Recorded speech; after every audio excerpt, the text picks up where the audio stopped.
아니야. 그럴 리 없어. 저 시계를 어떻게 저 여자가 차고 있지? 55세 정희는 건실한 중견기업의 대표였습니다. 이 회사는 그녀가 피와 땀으로 25년 동안 일궈낸 그녀의 전부였죠. 오늘은 신입사원 오리엔테이션이 있는 날이었습니다. 정희는 멀리서 그들을 바라보며 흐뭇하게 미소 짓고 있었죠. 그런데 한 여성에게서 눈을 떼지 못합니다. 저건 10년 전에 내가 딸에게 선물한 시계인데 그걸 저 아이가 어떻게 가지고 있는 거지? 우리 딸은 그때 분명히 죽었다고 했는데 정희의 얼굴이 하얗게 질렸습니다. 과연 어떻게 된 일일까요? 지금부터 상상도 못할 이야기가 펼쳐집니다. 본격적인 이야기를 시작하기 전 구독 버튼과 좋아요를 눌러주세요. 인생대관 채널은 여러분의 삶을 가슴 깊이 응원합니다. 이 여성의 이름은 한소영, 30살. 그녀는 축축한 곰팡이 냄새가 코를 찌르는 지하고시원에 살고 있습니다. 창문도 없는 방, 형광등 불빛만이 유일한 빛이었어요. 소영은 천천히 손목의 시계를 쓰다듬었습니다. 낡고 오래된 여성용 손목 시계. 까르띠에라는 고급 브랜드였지만 25년의 세월이 고스란히 묻어 있었죠. 시계는 멈춰 있었습니다. 오후 3시 47분. 언제부터 멈춰 있었는지 소영은 알 수 없었어요. 기억이 없었으니까요. 한소영, 30살. 고아원 출신, 중소기업 인턴 사원. 사람들은 그녀의 나이에 아직도 인턴이냐고 수군거렸지만 소영은 대답할 수 없었습니다. 대학을 못 갔거든요. 아니, 못 간 게 아니라 갈 수 없었어요. 소영은 5살 때부터 고아원에서 자랐습니다. 그 이전의 기억은 하나도 없었어요. 마치 누군가 지우개로 싹 지워버린 것처럼 텅 비어 있었죠. 고아원 원장 김철수가 말해줬습니다. 소영아, 너는 5살 때 큰 교통사고가 있었단다. 부모님은 그 자리에서 돌아가셨고 너만 살아남았어. 그날 이후 소영의 삶은 시작되었습니다. 아니, 다시 시작된 것이었죠. 엄마 얼굴도 아빠 목소리도 따뜻했을 그 시간들도 모두 사라진 채로. 하지만 단 하나만은 남아 있었습니다. 소영의 손목에 채워져 있던 그 시계였어요. 고아원에 처음 왔을 때부터 차고 있었대요. 원장 김철수가 시계를 팔자고 했을 때 5살 소영은 악을 쓰며 울었습니다. 안 돼요. 이건 제 거예요. 엄마가 준 거라고요.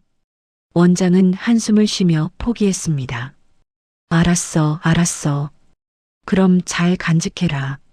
그날 밤 소영은 시계를 품에 안고 잠들었어요. 작은 손으로 시계를 쓰다듬으며 중얼거렸죠. 엄마, 어디 있어요? 소영이 여기 있어요. 시계 뒷면에는 작은 글씨가 새겨져 있었습니다. 소영은 그 글씨를 읽을 수 있을 때까지 매일 밤 시계를 바라보았습니다. 7살이 되어 글을 배우고 처음으로 그 문장을 읽었을 때 소영은 한참을 울었어요. 엄마가 나를 사랑했구나. 영원이라고 약속했구나. 25년 동안 소영은 그 시계를 한 번도 벗지 않았습니다. 씻을 때도 잠잘 때도 아르바이트 할 때도 항상 손목에 차고 있었어요. 고아원 친구들이 물었죠. 야, 소영아. 그거 고물 시계잖아. 왜 맨날 차고 다녀? 소영은 조용히 대답했습니다. 이게 우리 엄마가 준 거거든. 친구들은 웃었어요. 엄마도 기억 못하면서 무슨 소리야. 맞는 말이었습니다. 소영은 엄마 얼굴도, 엄마 목소리도, 엄마 손길도 하나도 기억나지 않았어요. 하지만 이 시계를 볼 때면 느낄 수 있었습니다. 엄마가 자신을 사랑했다는 것을, 이 시계에 자신의 이름을 새기고 영원이라고 약속한 그 마음을요. 그런데 이상한 점이 하나 있었습니다. 시계는 멈춰 있었어요. 오후 3시 47분에서 꿈쩍도 하지 않았습니다. 20살이 되던 해 소영은 시계 수리점을 찾아갔습니다. 수리기사가 시계를 살펴보더니 고개를 저었어요. 아가씨, 이 시계 내부가 심하게 충격을 받았어요. 아마 사고 같은 거라도 났나 봐요. 고치려면 부품을 다 갈아야 하는데 그럼 원형이 사라져요. 소영은 조용히 고개를 저었습니다. 괜찮아요. 그냥 이대로 둘게요. 멈춰 있는 시계. 오후 3시 47분. 아마 그 시간이 사고가 난 시간이었을 것입니다. 엄마가 소영을 떠난 그 시간. 세월이 흘러 소영은 25이 되었고 고아원을 나와야 했습니다. 지하고시원 월세 30만 원짜리 방. 창문도 제대로 없는 3평 남짓한 공간이었지만 소영에게는 처음으로 생긴 자신만의 공간이었어요. 공장에서 아르바이트를 시작했습니다. 하루 10시간씩 서서 일했어요. 손은 거칠어졌고 허리는 아팠지만 소영은 견뎠습니다. 하루 일당 7만 원. 한 달이면 180만 원. 월세 내고 밥 먹고 교통비 쓰면 손에 남는 건 거의 없었습니다. 그래도 소영은 시계만큼은 팔지 않았어요. 공장 동료가 말했죠. 소영아, 그거 까르띠에잖아. 중고로 팔아도 최소 200만 원은 받을 거야. 그 돈이면 보증금 있는 원룸도 구할 수 있어. 200만 원. 소영에게는 엄청난 큰 돈이었습니다. 손목의 시계를 내려다보는 소영의 눈에 눈물이 맺혔어요. 하지만 소영은 고개를 저었습니다. 안 돼. 이건 못 팔아. 동료는 한숨을 쉬었어요. 넌 왜 그렇게 고집이 세니? 고집이 아니었습니다.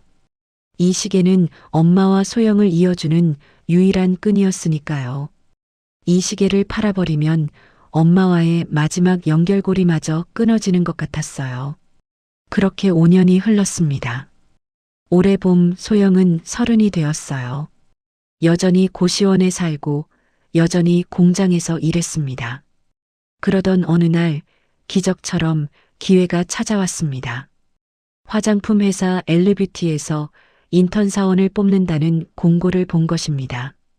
학력 무관, 고졸도 지원 가능. 소영은 떨리는 손으로 지원서를 작성했어요. 그리고 일주일 후 합격 통보를 받았습니다. 소영은 그날 밤 시계를 보며 중얼거렸습니다. 엄마, 저 이제 회사 다녀요. 엄마가 보시면 좋아하실까요? 첫 출근 날. 소영은 처음으로 정장을 입었어요. 중고 매장에서 산 3만 원짜리 재킷이었지만 소영에게는 세상에서 가장 멋진 옷이었습니다. 거울을 보며 소영은 손목의 시계를 한 번 더 확인했어요. 오늘따라 그 시계가 유난히 반짝이는 것 같았습니다. 엘르뷰티 본사 건물 앞. 소영은 깊게 숨을 들이마시고 유리문을 밀었습니다. 복도를 걸어가던 소영은 문득 시선을 느꼈어요. 고개를 들자 복도 끝에 한 여성이 서 있었습니다. 50대쯤 되어 보이는 우아한 여성. 회사 대표 이정희였습니다. 정희의 시선이 소영의 손목에 고정되었어요. 소영의 시계를 본 순간 정희의 얼굴이 하얗게 질렸습니다. 정희는 벽에 손을 짚으며 비틀거렸어요. 소영은 당황해서 달려가려 했지만 정희의 비서가 먼저 대표를 부축했습니다. 소영은 그 자리에 멈춰 섰어요. 왜 저 사람이 내 시계를 보고 저런 반응을 보일까? 소영은 그때 몰랐습니다. 그 여성이 25년 동안 자신을 그리워한 사람이라는 것을, 그리고 손목의 시계가 모든 것을 바꿔놓을 거라는 것을요. 이정희, 50대, 화장품 브랜드 엘르뷰티의 대표, 국내 중견기업을 일군 자수성가형 사업가였습니다. 하지만 그녀의 성공 뒤에는 25년 동안 아물지 않은 상처가 있었어요. 정희의 사무실 책상 서랍 깊숙한 곳, 먼지가 쌓인 작은 상자 하나가 놓여 있었습니다. 상자를 열면 색이 바랜 사진 한 장이 나왔어요. 젊은 시절의 정희와 남편 그리고 5살 난 딸이 환하게 웃고 있는 가족 사진. 사진 속 작은 소녀의 손목에는 반짝이는 시계가 채워져 있었습니다. 정희는 매일 밤 그 사진을 꺼내 보았어요. 딸의 얼굴을 손가락으로 쓰다듬으며 중얼거렸죠. 소영아, 미안해. 엄마가 너를 지키지 못했어. 25년 전 2024년 3월 15일 딸 소영의 5살 생일이었습니다. 정희는 그날 아침 일찍 명동 까르띠에 매장을 찾아갔어요. 딸에게 특별한 선물을 준비하고 싶었습니다. 매장 직원이 물었죠. 손님, 5살 아이에게 이런 고급 시계를 선물하시는 건 처음이에요. 혹시 특별한 의미라도 있으신가요? 정희는 미소 지으며 대답했습니다. 네. 우리 딸이 평생 엄마를 기억했으면 해서요. 뒷면에 각인 좀 넣어주세요. 소영에게 엄마가 영원히 그리고 오늘 날짜로요. 직원은 고개를 끄덕이며 주문서를 작성했어요. 2시간 후 정희는 작은 상자에 담긴 시계를 받아들었습니다. 까르띠에의 고급 여성용 시계. 작은 손목에 맞게 특별 제작한 것이었어요. 집으로 돌아온 정희는 소영을 불렀습니다. 소영아, 이리 와봐. 엄마가 생일 선물 줄게. 5살 소영이 깡충깡충 뛰어왔어요. 엄마, 뭐예요? 뭐예요? 정희가 상자를 열어 시계를 꺼냈습니다. 반짝이는 시계를 본 소영의 눈이 동그래졌어요. 우와, 예뻐요. 정희는 딸의 작은 손목에 시계를 채워주었습니다. 소영아, 이 시계는 아주 특별한 거야. 뒷면 좀 봐봐. 소영이 시계를 뒤집어 보았지만 아직 글을 읽을 줄 몰랐어요. 엄마, 여기 뭐라고 써 있어요? 정희가 딸을 무릎에 앉히고 읽어주었습니다. 소영에게 엄마가 영원히, 우리 소영이를 엄마가 영원히 사랑한다는 뜻이야. 소영이 환하게 웃으며 정희를 껴안았어요. 엄마 고마워요. 저도 엄마 영원히 사랑해요. 그날 오후 3시, 정희의 가족은 차를 타고 놀이공원으로 향했습니다. 남편이 운전대를 잡았고 정희는 조수석에, 뒷좌석에는 소영이 앉아 있었어요. 소영은 내내 손목의 시계를 바라보며 좋아했습니다. 엄마, 이거 진짜 안 벗어도 돼요? 정희가 뒤를 돌아보며 웃었어요. 응, 씻을 때만 빼고 계속 차고 있어도 돼. 그때였습니다. 고속도로. 오후 3시 47분. 앞서 가던 트럭이 갑자기 급브레이크를 밟았어요. 남편이 황급히 핸들을 꺾었습니다. 킥. 하지만 옆 차선에서 달려오던 화물차를 피하지 못했습니다. 쾅! 귀를 찢는 굉음과 함께 차가 회전하기 시작했어요. 유리창이 깨지는 소리, 비명, 그리고 정적. 정희는 그 순간의 기억이 선명했습니다. 소영이 울부짖는 소리, 엄마, 엄마, 그리고 다시 어둠. 정희가 눈을 떴을 때는 병원이었습니다. 다리에 깁스를 한 채 침대에 누워 있었어요. 시어머니 박금순이 침대 옆에 서 있었습니다. 정희는 황급히 물었어요. 어머님, 소영이는요? 우리 소영이는 어디 있어요? 박금순의 얼굴이 굳어졌습니다. 그리고 차갑게 말했어요. 소영이는 그 자리에서 죽었어. 내 남편도 함께. 정희의 세상이 무너져 내렸습니다. 아니에요. 소영이가 울었어요. 제가 분명히 들었어요. 박금순이 고개를 저었어요. 내가 잘못 들은 거야. 의사 선생님도 그랬어. 충격이 너무 커서 환청을 들을 수 있대. 정희는 비명을 질렀습니다. 소영이, 우리 소영이. 장례는 정희가 입원해 있는 동안 치러졌습니다. 정희는 남편과 딸의 마지막 얼굴도 보지 못했어요. 박금순이 모든 것을 처리했습니다. 화장, 납골당 안치, 심지어 보험금 처리까지. 정희가 퇴원했을 때는 이미 모든 것이 끝난 후였습니다. 납골당 앞에 선 정희는 딸의 이름이 새겨진 작은 위패를 보며 무릎을 꿇었어요. 소영아, 미안해. 엄마가 너를 지키지 못했어. 엄마가 그 시계 사주지 말걸. 그랬으면 그날 놀이공원 안 갔을 텐데. 정희는 그날 이후 25년 동안 딸을 잊지 못했습니다. 남편이 죽고 딸을 잃은 정희는 일에 매달렸습니다. 작은 화장품 가게를 시작해 10년 만에 중견기업으로 키웠어요. 하지만 성공할수록 마음은 더 공허했습니다. 매년 3월 15일 소영의 생일이 되면 정희는 납골당을 찾았어요. 딸의 위패 앞에 앉아 한참을 울었습니다. 소영아, 엄마 여기 왔어. 내가 좋아하던 딸기 케이크 사왔어. 하지만 대답은 없었습니다. 차갑고 작은 위패만이 정의를 맞이할 뿐이었어요. 그렇게 25년이 흘렀습니다. 올해 봄 정의는 55세가 되었어요. 회사는 성공했지만 가족은 없었습니다. 혼자 사는 넓은 집, 혼자 먹는 저녁 식사. 정희는 가끔 생각했어요. 내가 이렇게 열심히 산 이유가 뭘까? 보여줄 사람도 없는데. 그러던 어느 날, 인사팀에서 신입 인턴 명단이 올라왔습니다. 정희는 무심코 명단을 훑어보다가 한 이름에서 멈췄어요. 한소영. 딸과 같은 이름이었습니다. 정희의 가슴이 철렁 내려앉았어요. 비서 김 과장이 말했습니다. 대표님, 이번 인턴 중에 고아원 출신이 한 명 있어요. 그 한소영이라는 친구예요. 고아원? 정희는 이유 모를 떨림을 느꼈습니다. 첫 출근 날, 정희는 일부러 로비로 내려갔어요. 신입 인턴들이 오리엔테이션을 받고 있었습니다. 그때 복도 끝에서 한 여성이 걸어왔어요. 30대 초반으로 보이는 여성. 낡은 정장을 입고 있었지만 자세는 곧았습니다. 정희의 시선이 자연스럽게 그 여성에게 향했어요.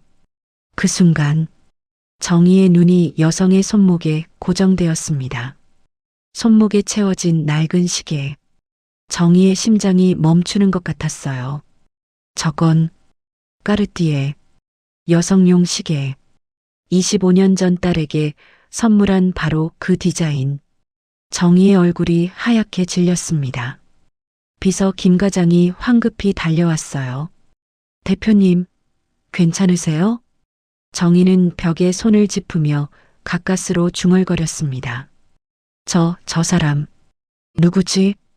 김 과장이 명단을 확인했어요. 한소영입니다. 30세, 고아원 출신이고요. 30세, 25년 전이면 딸이 5살. 지금 30살이면 정희의 손이 떨리기 시작했습니다. 설마, 아니야. 그럴 리 없어. 하지만 정희의 눈은 계속 그 시계를 향하고 있었습니다. 정희는 그날 밤 잠을 이룰 수 없었습니다. 침대에 누워 천장만 바라보았어요. 머릿속에서는 계속 그 시계가 떠올랐습니다. 까르띠에 여성용 시계. 25년 전 딸에게 선물한 바로 그 디자인. 정희는 벌떡 일어나 서재로 갔습니다. 책상 서랍 깊숙한 곳에서 낡은 상자를 꺼냈어요. 상자 안에는 25년 전 구매 영수증이 고스란히 보관되어 있었습니다. 까르띠에 여성용 시계 특별 주문. 뒷면 각인 내용은 소영에게 엄마가 영원히 2000년 3월 15일이라는 문구였죠. 정희의 손이 떨렸습니다. 혹시, 정말 혹시, 아니야. 소영이는 죽었어. 시어머니가 그랬잖아. 장례도 다 치렀고. 하지만 정희의 마음 한구석에서는 작은 목소리가 속삭였어요. 그런데 왜 시신을 보지 못했지? 왜 시어머니가 그렇게 급하게 장례를 치렀을까? 다음 날 아침, 정희는 일부러 일찍 출근했습니다. 신입 인턴들의 오리엔테이션이 있는 날이었어요. 정희는 회의실 밖 복도에서 기다렸습니다. 30분 후 회의실 문이 열리고 인턴들이 나왔어요. 그 중에 한소영도 있었습니다. 정희는 숨을 죽이고 소영을 바라보았습니다. 소영이 복도를 걸어가며 동료와 이야기하고 있었어요. 그때 소영이 머리를 귀 뒤로 넘기는 순간 정희의 눈이 커졌습니다. 왼쪽 귓불, 작은 점이 하나 있었어요. 정희의 심장이 쿵쾅거렸습니다. 25년 전 딸 소영도 왼쪽 귓불에 점이 있었습니다.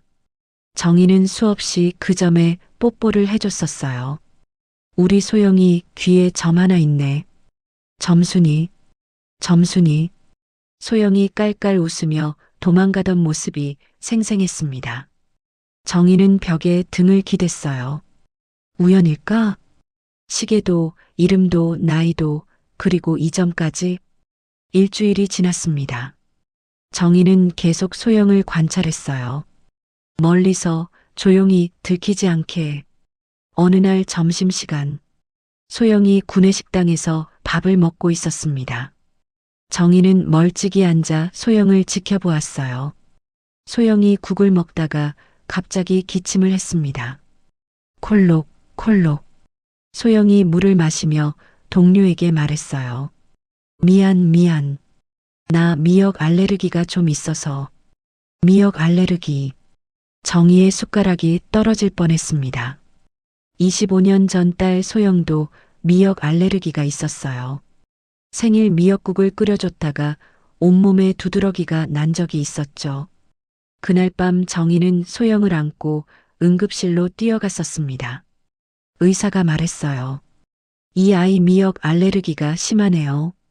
앞으로 조심하셔야 해요. 정희는 그날 이후 미역을 집에서 치웠습니다. 그리고 지금 눈앞에 한소영도 미역 알레르기가 있다고 했어요. 정희의 손이 떨리기 시작했습니다. 이건 우연이 아니야. 여름이 되었습니다. 날씨가 더워지자 소영은 반팔 셔츠를 입고 출근했어요. 정희는 우연을 가장해 복도에서 소영과 마주쳤습니다. 소영 씨, 요즘 일은 어때요? 소영이 깜짝 놀라며 고개를 숙였어요. 아, 대표님, 잘 배우고 있습니다. 두 사람이 이야기를 나누는 동안 정희의 시선은 소영의 오른쪽 팔뚝으로 향했습니다. 팔뚝 안쪽에 작은 흉터가 있었어요. 동그란 모양의 화상 자국. 정희는 숨이 멎는 것 같았습니다. 25년 전, 3살 소영이 주방에서 놀다가 뜨거운 주전자에 팔이 닿았었어요. 정희가 황급히 차가운 물에 식혔지만 물집이 생겼습니다. 병원에 데려가 치료했지만 작은 흉터가 남았죠. 바로 오른쪽 팔뚝 안쪽. 지금 소영의 팔뚝과 똑같은 위치에. 정희는 대화를 마치고 자신의 사무실로 돌아왔습니다. 문을 닫자마자 다리에 힘이 풀렸어요. 의자에 주저앉으며 떨리는 손으로 얼굴을 감쌌습니다. 시계, 이름, 나이, 귓불의 점, 미역 알레르기, 화상 흉터. 이 모든 게 우연일 수는 없어. 정희는 비서 김 과장을 불렀습니다. 김 과장, 부탁이 하나 있어요. 네, 대표님. 한소영 씨가 쓴 컵이나 머리카락 같은 거 좀 가져다 줄 수 있어요? 김 과장이 놀란 표정을 지었습니다. 네, 그건 왜요? 정희는 김 과장의 눈을 똑바로 바라보았어요. 확인하고 싶은 게 있어요. 제발 부탁해요. 일주일 후, 김 과장이 작은 봉투를 가져왔습니다. 소영이 사용한 일회용 커피잔이었어요. 정희는 그것을 조심스럽게 받아들었습니다. 그리고 개인적으로 알고 지내던 유전자 검사 전문의에게 연락했어요. 최 박사님, 저 좀 도와주세요. 급한 건가요, 정희 씨? 네, 아주 급합니다. 정희는 자신의 머리카락과 소영의 DNA 샘플을 검사소에 보냈습니다. 모녀관계 확인 검사. 결과는 일주일 후에 나온다고 했어요. 그 일주일이 정희에게는 25년처럼 길게 느껴졌습니다. 밤마다 잠을 이루지 못했어요. 만약 정말 소영이라면? 만약 내 딸이 25년 동안 고아원에서 살았다면? 누가? 왜? 어떻게? 정희의 머릿속은 온통 질문으로 가득했습니다. 마침내 일주일이 지났습니다. 검사소에서 연락이 왔어요. 정희 씨, 결과 나왔습니다. 직접 오시겠어요? 정희는 당장 차를 몰고 검사소로 향했습니다. 신호등도 제대로 보이지 않았어요. 손은 계속 떨렸고 심장은 터질 것처럼 뛰었습니다. 검사소에 도착한 정희는 최 박사의 진료실로 들어갔어요. 최 박사가 서류 봉투를 내밀었습니다. 정희 씨, 앉으세요. 정희는 의자에 앉았습니다. 최 박사가 조심스럽게 말했어요. 결과가 나왔는데요. 놀라실 수도 있어요. 정희의 손이 떨렸습니다. 말씀해 주세요. 최 박사가 서류를 펼쳤습니다. 모녀관계 확률 99.99%. 정희 씨, 검사하신 분은 당신의 친딸이 맞습니다. 정희의 눈앞이 하얘졌습니다. 귀에서는 웅웅거리는 소리만 들렸어요. 서류가 손에서 미끄러져 바닥에 떨어졌습니다. 정희는 그 자리에서 무너져 내렸어요. 손으로 얼굴을 감싸며 흐느꼈습니다. 소영아, 우리 소영이 살아있었어. 25년 동안 찾아 헤맸던 딸, 죽었다고 믿었던 딸, 매일 밤 납골당에서 울며 불렀던 딸, 살아있었습니다. 그것도 같은 회사에서 인턴으로 일하고 있었어요. 정희는 한참을 울었습니다. 최 박사가 조용히 물티슈를 건넸어요. 정희 씨, 무슨 사연인지 모르겠지만 축하드립니다. 정희는 눈물을 닦으며 고개를 들었습니다. 박사님, 한 가지 더 부탁이 있어요. 뭔가요? 25년 전 장례 기록을 조회할 수 있을까요? 제 딸 이름으로 된 사망 진단서요. 최 박사가 고개를 끄덕였어요. 병원 기록은 제가 조회할 수 있어요. 시간 좀 주시면 알아볼게요. 사흘 후, 최 박사에게서 연락이 왔습니다. 정희 씨, 이상한 점을 발견했어요. 뭔가요? 25년 전 사망 진단서를 발급한 의사가 한일권이라는 사람인데요. 이 사람 10년 전에 의료사고로 면허가 박탈됐어요. 그리고 현재 행방불명 상태입니다. 정희의 눈빛이 변했습니다. 그리고 또 하나, 당시 장례를 주관한 사람이 박금순 씨더라고요. 정희 씨의 시어머니시죠? 네. 이상한 게 보험금 15억이 전부 박금순 씨 계좌로 들어갔어요. 정희 씨는 3억만 받으셨더라고요. 정희의 주먹이 꽉 쥐어졌습니다. 시어머니가 뭔가 숨기고 있어. 정희는 그날 밤 개인 탐정을 고용했습니다. 25년 전 그날의 진실을 밝혀달라고 했어요. 그리고 일주일 후 탐정이 가져온 자료를 본 순간 정희는 온몸이 얼어붙었습니다. 25년 전 사고 직후 박금순의 계좌에서 3억 원이 빠져나간 기록이 있었어요. 입금자는 고아원 원장 김철수였습니다. 정희의 눈에서 눈물이 흘러내렸습니다. 하지만 이번에는 슬픔의 눈물이 아니었어요. 분노의 눈물이었습니다. 시어머니가 내 딸을 팔아넘겼어. 정희는 탐정이 건넨 서류를 한 장 한 장 넘겼습니다. 손이 떨렸지만 눈빛만은 차갑게 식어 있었어요. 25년 전 3월 15일 오후 4시 교통사고 발생 13분 후 박금순이 현장에 도착한 기록. 오후 5시 박금순이 병원 영안실에 들어간 기록. 오후 7시 박금순이 한일권 의사와 단독으로 면담한 기록. 그리고 바로 다음 날 박금순 계좌로 보험금 15억 입금. 같은 날 오후 박금순 계좌에서 3억 원 출금. 입금자는 고아원 원장 김철수. 정희는 서류를 책상에 내려놓았습니다. 이제 모든 퍼즐이 맞춰지기 시작했어요. 탐정이 조심스럽게 말했습니다. 정희 씨, 더 조사해 볼까요? 정희는 고개를 끄덕였어요. 김철수 원장, 그 사람 지금 어디 있나요? 아직 그 고아원 운영하고 있습니다. 정희의 눈빛이 날카로워졌습니다. 그 사람을 만나야겠어요. 이틀 후, 정희는 탐정과 함께 경기도 외곽의 한 고아원을 찾았습니다. 낡은 2층 건물. 페인트가 벗겨지고 녹슨 철문이 삐걱거렸어요. 정희가 초인종을 눌렀습니다. 잠시 후 60대 남성이 문을 열었어요. 누구십니까? 저는 이정희라고 합니다. 원장님과 잠깐 이야기 좀 나누고 싶어서요. 김철수의 얼굴이 굳었습니다. 무슨 일로요? 25년 전 원장님이 받아주셨던 한소영이라는 아이에 대해서요. 김철수의 얼굴이 창백해졌어요. 그 아이를요? 정희가 한 걸음 다가섰습니다. 그 아이가 제 딸입니다. 김철수는 뒤로 물러섰습니다.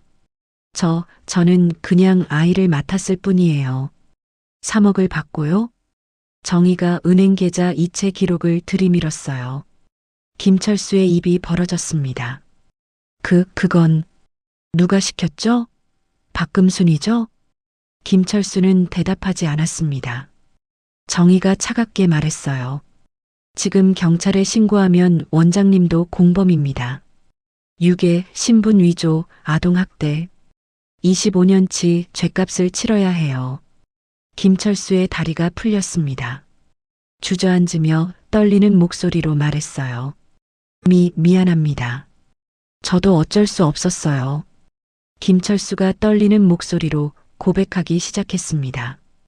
25년 전 그날 밤, 박금순이 전화를 걸어왔어요. 김 원장, 큰돈 벌 기회야. 아이 하나만 받아줘. 저는 처음엔 거절했습니다. 하지만 박금순이 말했죠. 3억 줄게. 그냥 아이 하나 받아주기만 하면 돼. 신분 세탁해서 고아로 등록하고. 저는 고아원 운영이 힘들었어요. 빚도 많았고. 그래서 김철수는 얼굴을 감쌌습니다. 다음 날 새벽, 박금순이 차를 몰고 왔어요. 뒷좌석에는 5살쯤 된 여자아이가 있었습니다.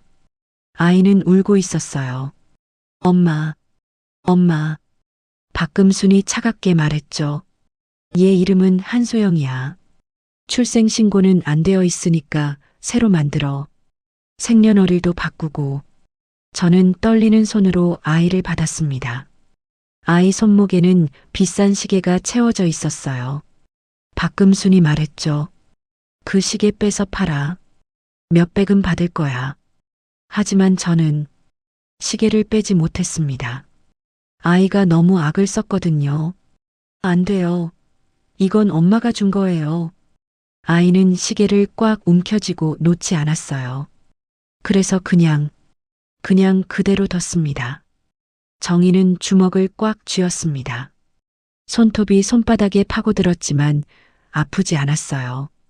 그것보다 더 큰 고통이 가슴을 짓누르고 있었습니다. 그래서요? 그 다음은요? 김철수가 고개를 숙였습니다.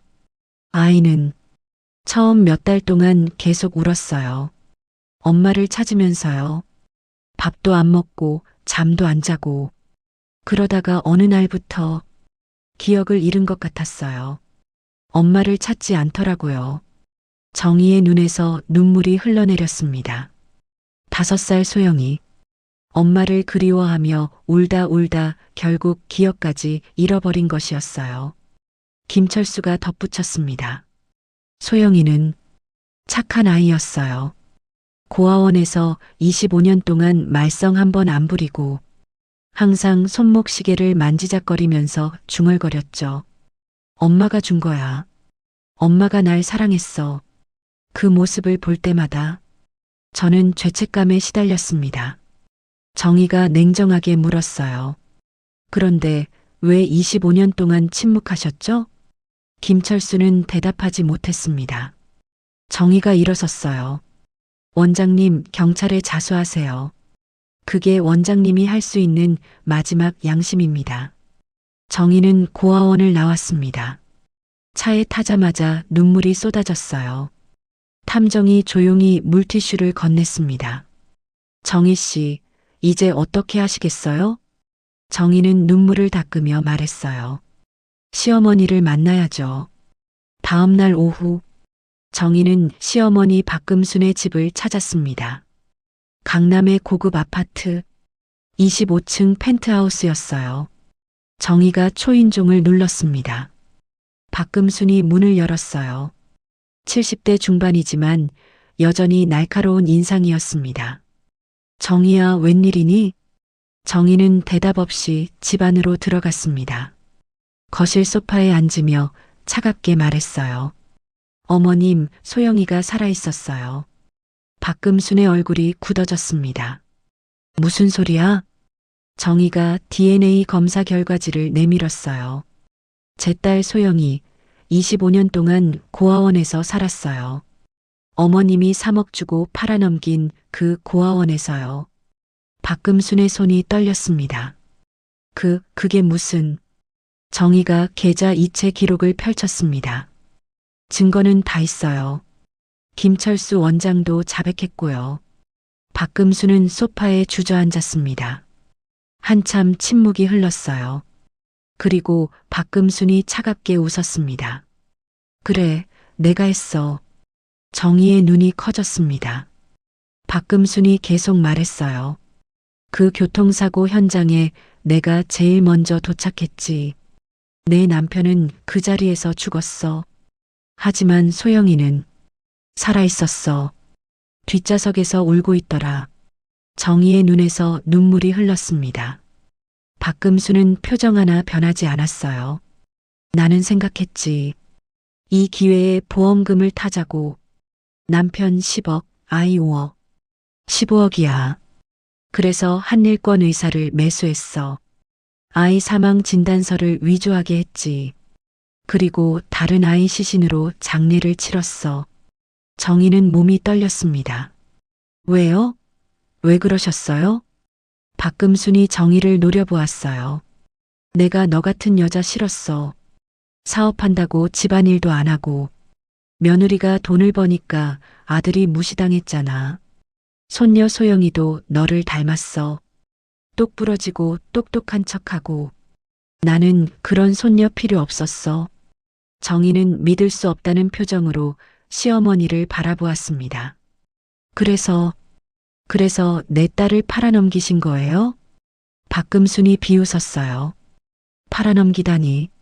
고아원에 보낸 거지. 그것도 돈 주고. 그 애는 잘 살았을 거야. 정희는 더 이상 참을 수 없었습니다. 잘 살았다고요? 내 딸이 25년 동안 고아원에서, 고시원에서, 공장에서 일하면서 얼마나 힘들게 살았는데. 박금수는 고개를 돌렸어요. 그건 내 알 바 아니야. 정희는 주머니에서 휴대전화를 꺼냈습니다. 경찰에 전화를 걸었어요. 여보세요, 신고하겠습니다. 박금순의 얼굴이 변했습니다. 야, 정희야. 정희는 차갑게 말했어요. 25년 전 유괴, 신분 위조, 보험 사기. 증거는 다 확보했습니다. 박금순이 정희의 손을 잡으려 했습니다. 정희야, 제발. 나 이 나이에 감옥 가면 어떡해. 정희는 손을 뿌리쳤어요. 내 딸은 5살에 엄마를 잃었어요. 25년 동안 혼자 살았고요. 어머님도 그 죗값을 치르셔야 해요. 30분 후 경찰이 박금순의 집에 도착했습니다. 박금순은 체포되었어요. 수갑이 채워지는 순간 박금순이 소리쳤습니다. 정희야, 나 내 시어머니야. 정희는 차갑게 대답했습니다. 시어머니는 제 딸을 지켜주셨어야 했어요. 박금순은 경찰차에 실려갔습니다. 정희는 그 모습을 지켜보며 눈물을 흘렸어요. 하지만 이번에는 후련한 눈물이었습니다. 탐정이 다가와 말했습니다. 김철수 원장도 경찰에 자수했습니다. 정희는 고개를 끄덕였어요. 이제 이제 소영이에게 진실을 말해야죠. 그날 밤, 정희는 소영에게 문자를 보냈습니다. 소영 씨, 내일 만나서 이야기 좀 나눌 수 있을까요? 중요한 이야기예요. 소영의 답장이 왔어요. 네, 대표님. 알겠습니다. 정희는 휴대전화를 내려놓고 창밖을 바라보았습니다. 25년. 정말 긴 시간이었어요. 하지만 내일이면 모든 것이 밝혀질 것입니다. 딸을 되찾는 날, 정희는 손목시계를 바라보았어요. 오후 3시 47분. 멈춰있던 시간이 다시 흐르기 시작할 것입니다. 다음 날 오후 2시, 정희는 호텔 스위트룸에서 소영을 기다리고 있었습니다. 창밖으로 봄볕이 따스하게 들어왔어요. 하지만 정희의 손은 차갑게 식어 있었습니다. 탁자 위에는 25년 전 가족 사진들이 놓여 있었어요. 그리고 까르띠에 시계 구매 영수증, DNA 검사 결과지, 박금순과 김철수의 자백서, 모든 증거가 준비되어 있었습니다. 똑똑똑, 노크 소리가 들렸어요. 정희는 깊게 숨을 들이마셨습니다. 들어오세요. 문이 열리고 소영이 들어왔습니다. 소영은 긴장한 표정으로 서 있었어요. 네, 대표님. 부르셨어요? 정희는 소영을 바라보았습니다. 25년 만에 되찾은 딸. 눈물이 쏟아질 것 같았지만 정희는 참았어요. 소영 씨, 앉으세요. 소영이 조심스럽게 소파에 앉았습니다. 정희도 맞은편에 앉았어요. 한참 침묵이 흘렀습니다. 정희가 떨리는 목소리로 물었어요. 소영 씨, 손목의 시계. 어디서 난 거예요? 소영이 손목을 내려다보았습니다. 아, 이거요? 제가 어릴 때부터 차고 있던 거예요. 정희가 다시 물었어요. 어릴 때부터요? 네. 고아원 원장님 말로는 제가 5살 때 왔을 때 이미 차고 있었대요. 정희의 눈에 눈물이 맺혔습니다. 뒷면에 뭐라고 써 있는지 아세요? 소영이 시계를 풀어 뒤집어 보았어요. 네. 소영에게 엄마가 영원히 2000년 3월 15일. 그게 제 이름이고 아마 제 생일인 것 같아요. 정희는 주머니에서 영수증을 꺼냈습니다. 이거 좀 봐주실래요? 소영이 영수증을 받아들었어요. 까르띠에 여성용 시계. 특별 주문. 뒷면 각인 내용 소영에게 엄마가 영원히 2000년 3월 15일. 구매 날짜 2000년 3월 15일. 구매자 이정희. 소영의 손이 떨리기 시작했습니다. 이게 무슨... 정희가 25년 전 가족 사진을 꺼냈습니다. 젊은 정희, 남편, 그리고 5살 소영. 사진 속 소영의 손목에는 시계가 채워져 있었어요. 소영은 사진을 보며 숨이 멎는 것 같았습니다. 이 아이가 저예요? 정희는 고개를 끄덕였어요. 그리고 DNA 검사 결과지를 건넸습니다. 소영이 떨리는 손으로 서류를 받아들었어요. 모녀관계 확률 99.99%. 소영의 눈에서 눈물이 주르륵 흘러내렸습니다. 대표님, 이게 무슨 뜻이에요? 정희는 더 이상 참을 수 없었습니다. 소파에서 일어나 소영 앞에 무릎을 꿇었어요.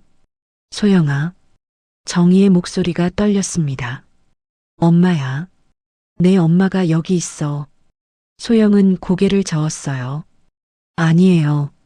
제 엄마는 25년 전에 돌아가셨어요. 정희가 소영의 손을 잡았습니다. 아니야. 엄마는 여기 있어. 25년 동안 너를 찾아 헤맸어. 소영이 울먹이며 물었어요. 무슨 말씀이세요?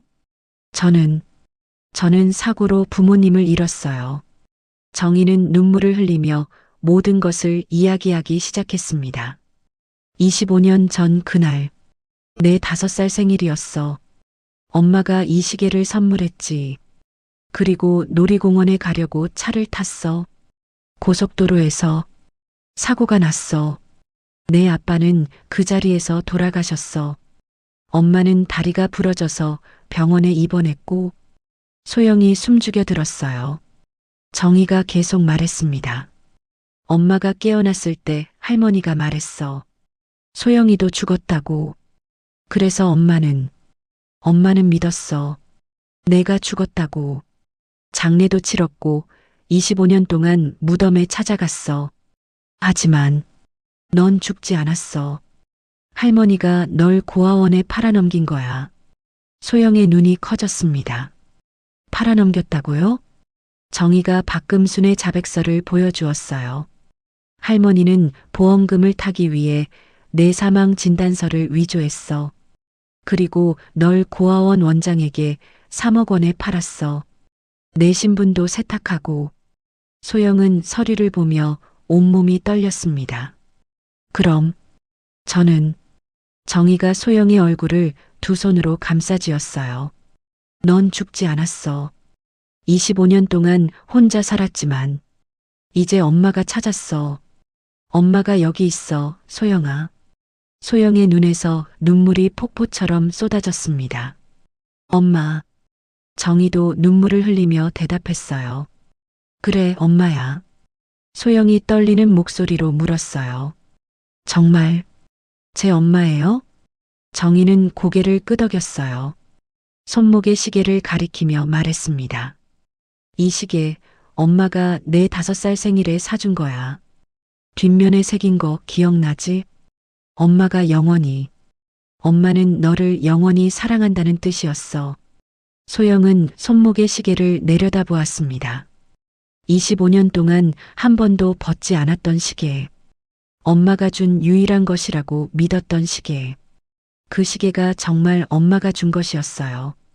소영이 울먹이며 말했어요. 이 시계 한 번도 안 벗었어요. 씻을 때도 잘 때도 항상 차고 있었어요. 친구들이 팔라고 해도 안 팔았어요. 엄마가 준 거니까. 정희는 소영을 끌어안았습니다. 알아, 엄마가 다 알아. 우리 소영이 얼마나 힘들었는지, 얼마나 외로웠는지. 미안해, 정말 미안해. 소영이 정희의 품에 안겨 울었어요. 엄마. 25년 동안 한 번도 불러보지 못한 그 이름. 이제야 부를 수 있었습니다. 엄마. 정희도 딸을 꼭 안으며 울었어요. 소영아, 우리 소영이. 엄마가 늦어서 미안해. 두 사람은 한참을 그렇게 안고 울었습니다. 창밖으로 봄볕이 따스하게 두 사람을 비추고 있었어요. 한참 후 소영이 눈물을 닦으며 물었어요. 엄마, 25년 동안 뭐 하셨어요? 정희가 소영의 손을 잡으며 대답했습니다. 너를 찾았어. 매일 밤 무덤에 가서 너를 불렀어. 일도 미친 듯이 했어. 내가 돌아왔을 때 편하게 살게 해주고 싶어서. 소영이 고개를 숙였어요. 저는 고아원에서 살았어요. 엄마 얼굴도 기억 못했어요. 5살 이전 기억이 다 사라졌거든요. 정희가 소영의 머리를 쓰다듬었습니다. 괜찮아. 이제 새로운 기억을 만들면 돼. 엄마랑. 소영이 눈물을 닦으며 물었어요. 엄마, 제가 엄마랑 살 수 있어요? 정희는 환하게 웃었습니다. 당연하지. 엄마가 준비한 집이 있어. 내 방도 있고 25년 전 내 물건들도 다 보관해뒀어. 소영의 눈이 커졌어요. 정말요? 정희가 고개를 끄덕였습니다. 내가 좋아하던 인형도 그림책도 다 있어. 엄마가 하나도 버리지 못했어. 언젠가 내가 돌아올 거라고 믿었거든. 소영이 다시 울음을 터뜨렸어요. 엄마. 정희가 소영을 다시 끌어안았습니다. 이제 괜찮아. 엄마가 지켜줄게. 다신 놓치지 않을 거야. 소영이 정희의 품에서 중얼거렸어요. 엄마 사랑해요. 정희는 눈물을 흘리며 대답했습니다. 엄마도 사랑해, 우리 소영이. 영원히. 두 사람은 한참을 안고 있었습니다. 25년 만에 재회. 빼앗겼던 시간은 돌아오지 않지만 앞으로 함께할 시간은 무한했습니다. 소영이 손목의 시계를 바라보았어요. 멈춰 있는 시계. 오후 3시 47분. 엄마가 말했습니다. 그 시계 고치러 갈까? 소영이 고개를 저었어요. 아니요. 이대로 둘래요. 이 시간이 저를 엄마에게 데려다 줬으니까. 정희는 딸의 손을 꼭 잡았습니다. 그래. 이제 우리의 시간은 다시 시작될 거야. 두 사람은 창밖을 바라보았어요. 봄날의 햇살이 눈부셨습니다. 25년 만에 모녀는 다시 만났습니다. 손목 시계가 밝혀낸 기적이었어요. 정희가 소영에게 말했습니다. 소영아, 집에 가자. 우리 집으로. 소영이 환하게 웃으며 대답했어요. 네, 엄마. 두 사람은 손을 꼭 잡고 호텔 문을 나섰습니다. 새로운 시작을 향해 함께 3개월이 흘렀습니다. 여름이 찾아왔어요. 서울 한남동의 한 주택, 정원이 있는 2층 집이었습니다. 아침 7시, 주방에서 밥 짓는 소리가 들렸어요. 정희가 앞치마를 두르고 아침 식사를 준비하고 있었습니다. 된장찌개가 보글보글 끓고 있었어요. 계란말이, 시금치나물, 김구이, 소영이 좋아하는 반찬들이었습니다.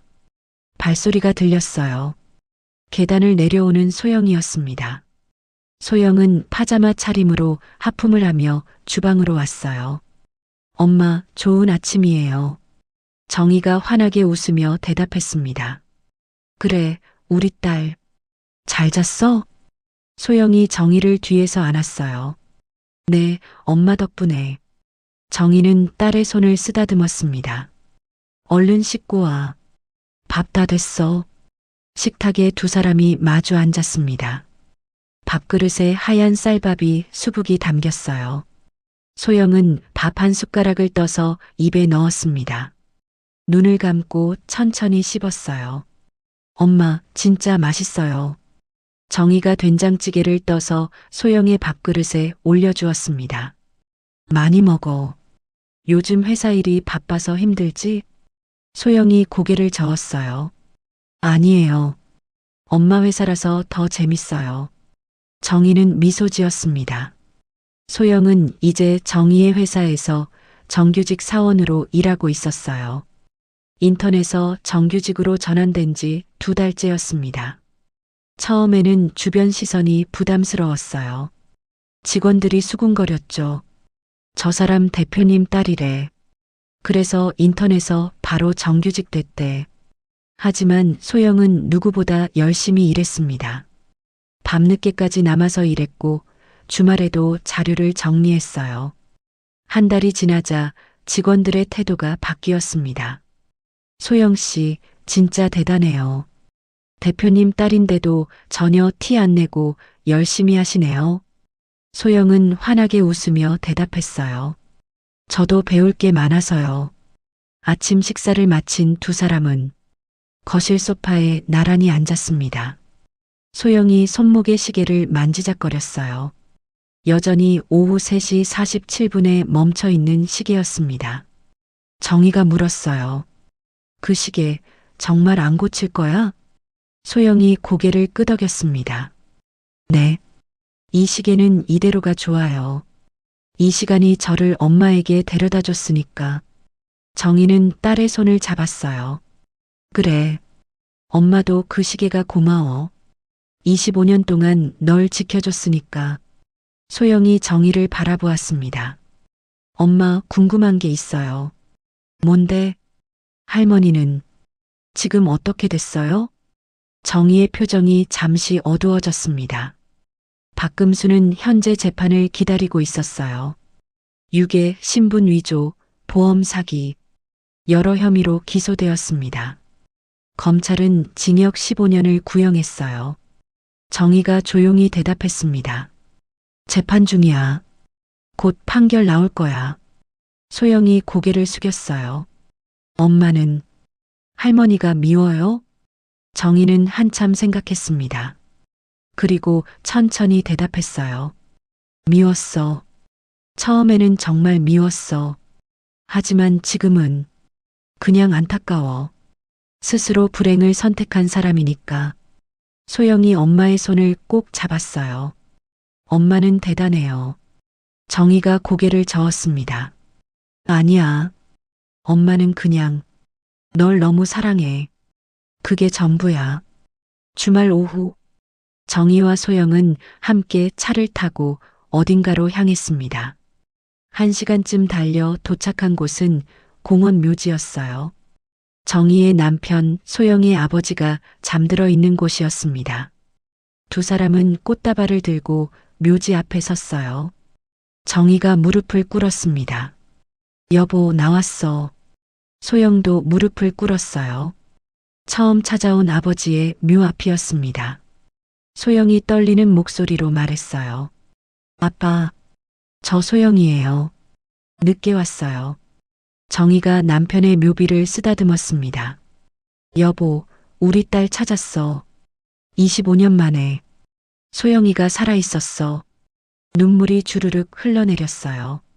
소영도 울었습니다. 아빠, 미안해요. 기억도 못해서.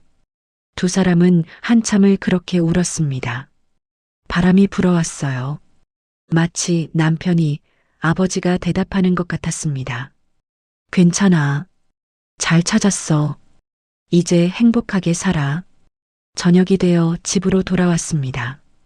정희가 저녁 식사를 준비했어요. 소영이 좋아하는 김치찌개였습니다. 식탁에 마주 앉은 두 사람.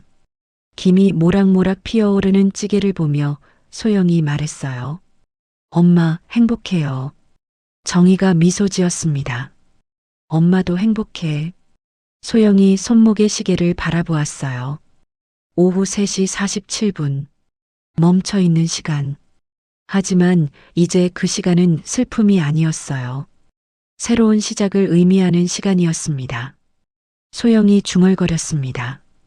엄마, 이 시계 정말 신기해요.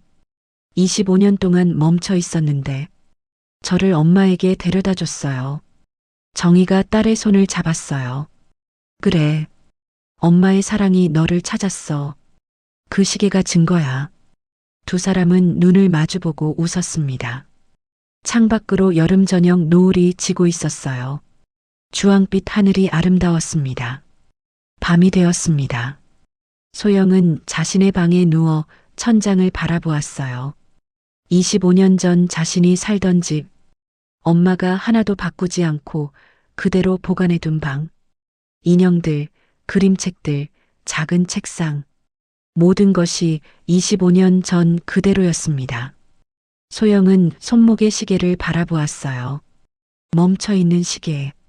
하지만 소영의 마음속 시간은 다시 흐르고 있었습니다. 똑똑. 문을 두드리는 소리가 들렸어요. 정희가 문을 열고 들어왔습니다. 아직 안 자니? 소영이 이불을 들었어요. 엄마, 여기 누워요. 정희가 미소 지으며 딸 옆에 누웠습니다. 두 사람은 나란히 천장을 바라보았어요. 정희가 조용히 노래를 부르기 시작했습니다. 잘 자라 우리 아가. 예쁜 꿈 꾸렴. 엄마가 지켜줄게. 영원히. 소영의 눈에서 눈물이 흘렀어요. 그 노래.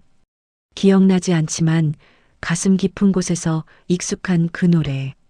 소영이 중얼거렸습니다. 엄마, 사랑해요. 정희가 딸을 끌어안았어요.